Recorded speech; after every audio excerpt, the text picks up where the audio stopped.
thank you both for joining. I know that Nikki, you are no stranger to Litera TV, but Chris, I think this is your first exposure to it, and we appreciate having you. So I thought rather than steal the spotlight, we would make this your show and allow the two of you to introduce yourselves to the audience, anyone tuned in or even watching this later on our on-demand model. Sure. Thank you, Matt. So my name is Nikki Schaefer. I've been in the legal industry and legal innovation industry for some time. I was a lawyer in Sydney for about 9 years and now have been working in legal innovation for about 7 years or so. And I am a co-founder of Legaltech Hub. And I'm Chris Ford. I've been in the legal industry in business development and marketing roles for a number of years, both in Australia, in Canada, and more recently here in New York. And Nikki and I are co-founders of Legaltech Hub. Which is a perfect segue into the whole theme of what this session is about, right? So, as I said, I don't want to take too much of the spotlight. I do oversee our pre-sales engine here at Litera. So the main thing that I'm focused in is our technology, other technology in the space, how everything works together. Obviously, we are asked to talk about how certain products outperform other products and discrepancies between two of those. So throughout the interview today, I would like to kind of touch on some of those things, obviously being that you two are the founders of something that to me is really exciting, because no matter how much you may claim to have other hobbies outside of the legal tech space, it seems to constantly drag people back in. It seems to constantly be a conversational piece. And I have a variety of folks on my team who have had decades inside of the legal market and talk about technology and the evolution of some of these things. And there's just a lot of history and excitement to that. So that being said, you know, it clicked immediately for me, but help maybe the audience understand what this application is, what this platform is, and then really the idea behind it and where that all came to be. Sure. Thank you, Matt. So Legaltech Hub is a platform that combines the most comprehensive directory of global legal technology tools geared towards the commercial market ever developed, with a very powerful search that allows users to look for what they need using some nuanced filters that are able to search across very specific data points. So basically what it allows you to do is slice and dice information about legal technology tools across the world to find exactly what you're looking for in a way that no other platform does. And the reason that this came about, probably about, gosh, almost 2 years ago now, in early 2019, Chris and I were chatting, and I, you know, for numerous roles now, one of the things that I do on a very regular basis is search for legal technology. And that's for many reasons, either because I'm looking for something to meet a particular use case, or because someone refers to a tool and I'm interested to know what it is, or, you know, a vendor introduces new integrations and I need to know what tools, you know, they're referring to. There's so many different reasons. Almost on a daily basis, I'm looking for legal technology tools. And what I found is with Google, for example, it's almost impossible to find what you're looking for. It's really just not a great engine for that, for various reasons. One is obviously you can't select down to the legal industry. There are sponsored posts that interrupt the relevancy, and there's no relevancy anyway employed that is specific to the legal industry or to the way that we're looking and thinking about things. Another reason, which I think is hilarious, is that so many of these tools nowadays have really quite bizarre names and spellings of names. So an example of that is there's a tool in Singapore called Intellex, actually developed by Clifford Chance, and it has 3 L's. So if someone said to you, find Intellex, you could spell it any number of ways. You're not going to find it. Similarly, there are 2 tools out of the UK called Cicero. They're both spelled differently, and neither of the ways that they're spelled are what you would expect. So even if you have the name, it can be hard to find. So I just said to Chris, I think there needs to be an easier way of finding things. Like, why has no one put together, we have enterprise search, for firms, why don't we have enterprise search for legal technology that actually allows us to find things easily? And this was all compounded by the fact that last year I traveled a lot and spoke to many international lawyers who, when I spoke about this problem, they had it but multiplied by, you know, factors of 10, because they often are looking for tools that function in multiple languages. And that's just an impossibility. The only way you can figure that out is by actually speaking to the vendor and trying to figure out whether something will work for your environment or not. So the idea was to pull together a really comprehensive directory, but then put a lot of time and effort into thinking about the taxonomy and the way that people search for things to make it intuitive and easy for people to find things. So that's the genesis of the idea. And in answer to Matt's, in answer to Nikki's earlier question about, and a lot of people's questions about why this sort of database or this search didn't exist, it soon became apparent to us when we started to build this thing. Because, you know, look, we just added our 1600th tool in Legaltech, and we can talk about, you know, what is not on there as well. And we look, if we expanded to, you know, access to justice and legal marketplace, it'd be hundreds more. But it's a lot of hard work, and it's a manual process, and it's a lot of disparate different sources, and it's hard to do. But we decided that, you know, this is something we wanted to launch ourselves into.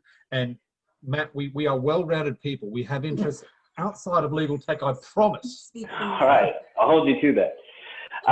No, it's really interesting as you say that, right? As we start thinking about legal technology, one of the first things that needs to happen is, in order to recognize if it's a fit for the particular initiative or firm or project, is understanding the pain. In the research that you've done, or in the act of putting together this platform, you've experienced the pain of searching for these things and going through it, right? So it's really unique that the act of building it was actually putting you in the shoes of you probably had been in those shoes before, but of individuals who are looking for things like that. And you know, I like to always relate some of what we do in this professional space to some personal scenarios. And I will tell you that recently I moved, there was a security system in my house, and the brand name associated with my cameras, just based on how they put a letter inside of a letter type of thing, I was searching for Aloha cameras just to find out that it starts with the letter D, and it's like the How camera, right? And I could not find anything. And you also get frustrated at the sense of the concept of Google as being this SEO. If you search anything on Google, there are 5 trillion results, but we never move past the first page. So if it's not the first 10 results, maybe we'll click to the second page once, but we're going to give up pretty quickly. And I even think of this scenario with 3Ls, right? And Google is going to say, did you mean this? They're going to try to actually direct you in a different way from what you were searching. So definitely see the applicability there. The other thing that now I kind of look back on, which may not have been the most intelligent of questions, was I was going to ask for some of these use cases. But as you start to talk about it, I think of more and more scenarios where maybe we may be the first to talk to someone about technology. And if we're the ones coming to them, it piques their interest to say, I'd like to understand really the scale of what's out there, right? I want to understand the breadth of solutions in this space and those types of things. So a lot of the time it is a reactive event when something is brought to your attention to say, let me really understand truly what else is out there. And it sounds like this would help immensely with that. It would, for sure. And actually, that's a really good point. I mean, the more that we researched and thought about this, the more use cases we came across. You know, clients will come to firms and say, I just don't know what's out there for a particular functionality. And firms don't have an easy way of producing a list. With Legaltech Hub, you can do the search and actually export it in a simple link to send to a client. Here's all the tools that exist in this space. Categorize, yeah. Filtered down to corporate applicability. Another one we thought of was actually for vendors, and I think Chris can speak to this, but is, you know, if you're looking to enter a new market, for example, you want to know what the landscape is there for the types of products that you offer. Legaltech Hub allows you to see at a glance what the development looks like for any type of functionality within a very specific region, whether that's a continent or within a particular country. So we definitely could see so many different reasons that this was useful. And I will say that since we launched just, you know, at the beginning of this week, that has been 100% proven, as we've had so many people coming back to us saying, thank you for building this. It's so useful. Yeah, and as you talk to it, it sounds like there's much more sophistication. I have it up and I've kind of gone through it a little bit. Much more sophistication than just, hey, this is the technology and here's the vendor and here's their website, right? So you said that, you know, this kind of came to mind in early 2019. Chris, you talked about just the manual amount of manpower that went into gathering all this. Can you give me a little bit more of an understanding and maybe a confidence to all who use that and how you got that data, and have you worked with vendors on this? How do you feel confident that everything there is accurate so that we can really promote the use of this as kind of like the source of truth? Well, you know, we found, like I said, a lot of disparate sources. There are various lists out there, and you know, some lists of various geographically grouped legal texts and that sort of thing. But so what we tended to do was we'd go in and actually verify that, one, that a lot of these legal tech vendors you know, are actually still in existence and do what they say they do. I mean, we use thousands of verified sources, and when I say verified, we don't just take the word of a particular listing. We go in and we actually make sure that they have a presence online and that their tool actually does what they say they do. We verify them on LinkedIn and social media to make sure that, you know, they are who they say they are, and they're actually still going. One of the byproducts of our search is that even since we started building this database, you know, less than 2 years ago, we've seen, and we have a section on our website called the Graveyard, where these legal texts have ceased to exist, even in the last year or so. So we've actually made a note of those, and it's a quirky little thing on our website. So, you know, it's not just the two of us. We've had a small team of people helping us put this together, and yeah, it's just verifying and going through multiple sources to make sure that that all of these are accurate listings. But I will also, just to add to what Chris has said, we're also, you know, our contractors are going out to vendors to actually get the information from them and have them verify the information to us. But one thing that I think as well differentiates us is that we, you know, I obviously have a CAM background, so I very much approach this with a taxonomy and going to speak to peers in the industry to make sure that the taxonomy made sense from their perspective. Kind of approached it as well from a bit of a service design perspective, making sure that this was indeed a problem that resonated with people and that the solution is one that would resonate with people. But when we go out to vendors, everyone is allowed, the listing is free for vendors.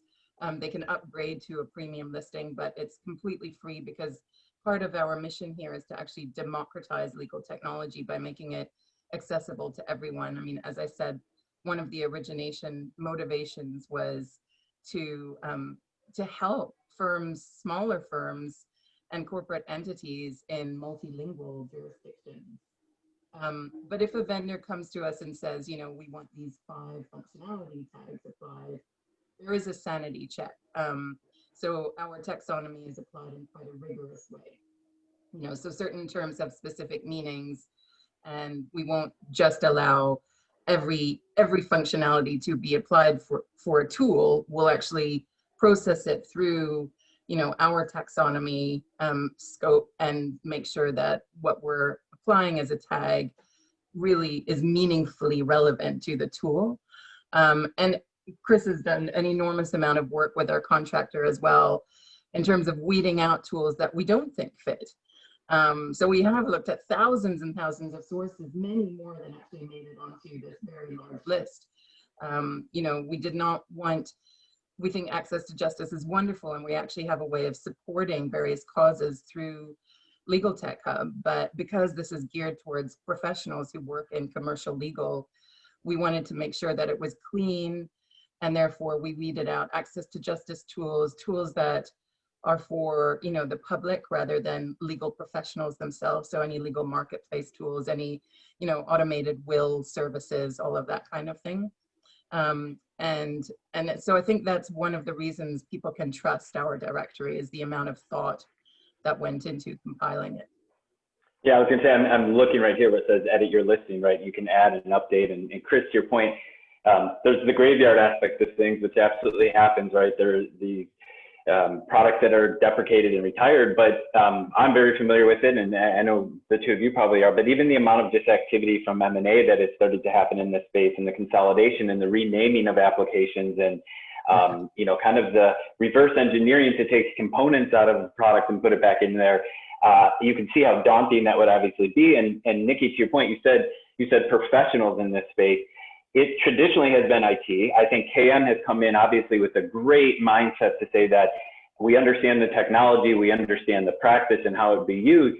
But I even see this as a self-service for anyone who's interested, right? There are, when you look at things, solo practitioners and small firms are far more, there are far more of those than there are the, you know, the big law firms of the world and all that. And when they don't have IT resources and they don't have folks who are truly looking for innovation, they're probably in a pretty difficult spot. And I can see how this could even be a very, very useful platform for getting, you know, wrapping your head around what's out there and potentially doing your own due diligence.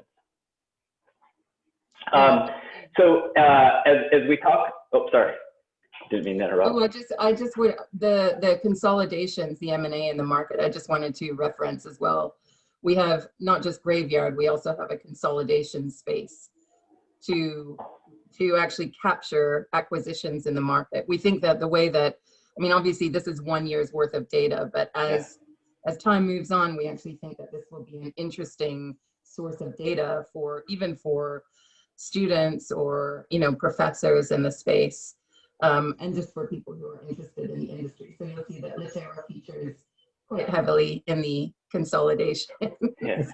Well, it seems like you've anticipated a lot of this, but if you don't know and you'll quickly learn, it's really interesting that you design something for one of those use cases or many that you said, and you find that people end up using it in another way that is even more valuable. So I would imagine that this is going to have to continuously evolve even beyond maybe just obviously new technology platforms coming in and the activity and so forth. So talk to me about the future of the platform, the roadmap. Are there areas that you're looking to really take this that today maybe are not available? Yeah, we've already started compiling data on various, as well as data. Thank you. Yeah, we're compiling data on, look, we're looking at Legaltech awards, we're looking at Legaltech events, consultants in the legal industry, courses, both university and other tertiary courses, looking at, you know, industry groups and sort of informal groups as well. So we have a plan to sort of introduce a lot more databases of that kind of information. We genuinely want to be you know, a hub for anybody interested in anything legal tech. We're starting with the tools, obviously, but there are several more to come. And then beyond that, we're also looking at use cases. So one way that we think that the market is lacking is there isn't a really great source of use case analysis that looks at the way that tools can be used either alone or together with other tools in order to solve a particular use case.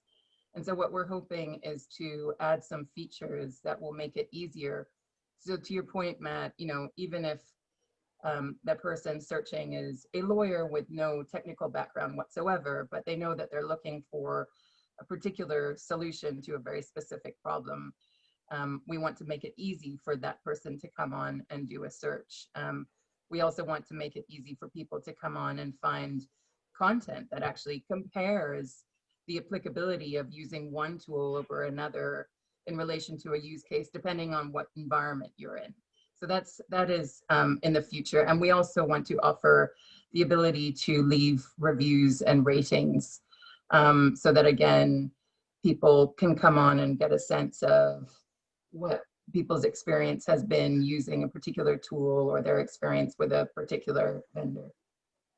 Yeah, I think that it's great. One of the use cases that jumps to mind for me, we don't have a conversation around technology without someone asking, how has this been done successfully elsewhere, right? The adoption aspect of things, what is available for us post-purchase of this technology, right? It's obviously it's often for the longevity of the decision that someone is putting into a contract, but it's to recognize, hey, from the moment that we're paying for this, how can we most quickly receive our ROI? And a lot of that isn't just in the technology, right? It's with the resources that come behind it.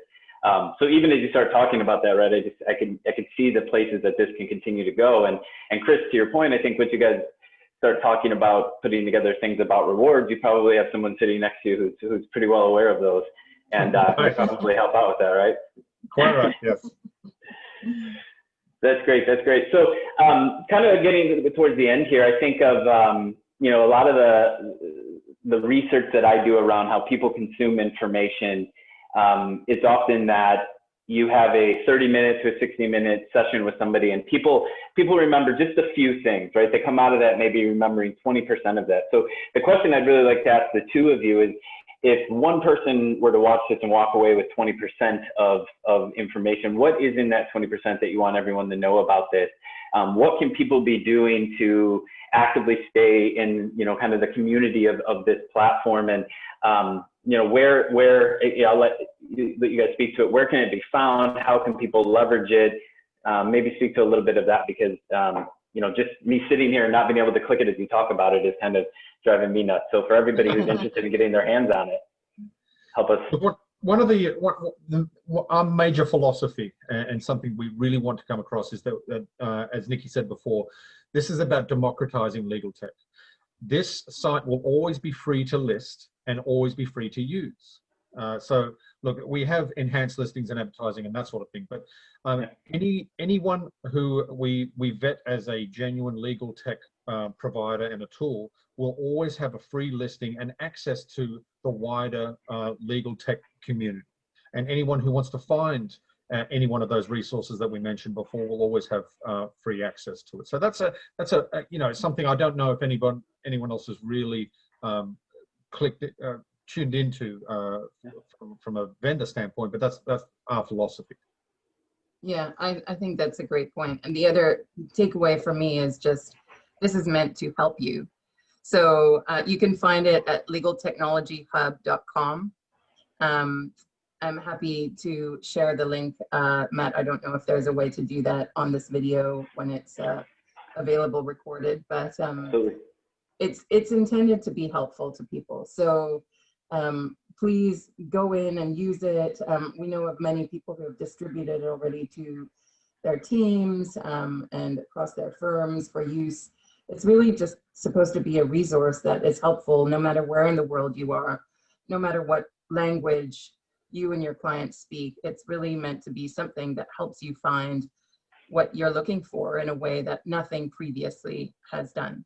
We've even had some users and some vendors share us on social media saying, look, we're proud to be part of the newly launched Legaltech Hub. Here's our, check out our listing.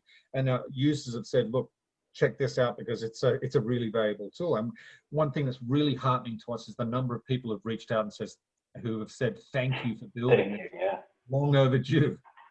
Yeah. And actually one more thing I will say, we've committed and we have hired accordingly to make sure that this is updated on a regular basis. So there are constantly changes being introduced to the directory to keep it updated and modern. But in addition to that, on a monthly basis, every single tool across the directory is checked for currency. So unlike what happens to so many directories in the market, this is always going to be up to date. You know, and that's all fantastic, because as I sit here and think about, you know, all about building confidence in using this, a lot of it has to do with the fact that you guys are owning it, but you are willing to take the contributions of others, which, as we know, the market is full of folks who have years and years of experience and knowledge and can really help with this. And I think to some extent this may help with, and it's definitely decreased over time, but you know, that potential finger pointing of vendors, right?